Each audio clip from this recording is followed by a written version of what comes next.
Máme tu napred sebou 250 eurový nož, ktorý mi prišiel do pakety a s odkazom. Nabrús mi ho pod uhlom 12 na stranu.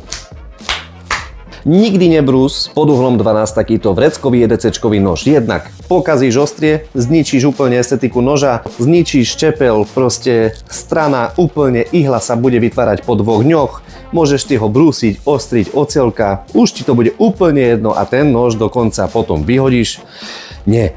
Takéto nože sú vytvorené na to, aby boli udržiavané a fazeta, že by bola stále udržiavaná pod tým istým uhlom brús, kým vidíš tú fazetu. Keď už nevidíš fazetu, tak dobre, nastav si, ale na stranu maximálne 25, od 21, 22. Kebyže sme brúsili 12, o koľko jednotiek spadneš, dostaneš sa možno tu a budeš brúsiť túto krásnu čiernu časť. Na čo?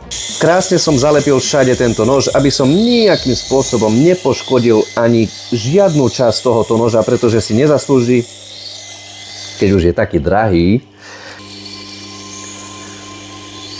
Luxor pasta od baterky nože.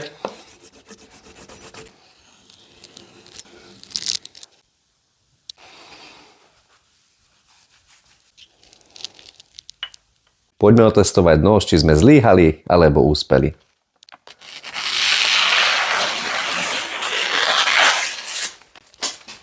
Povedzte vy.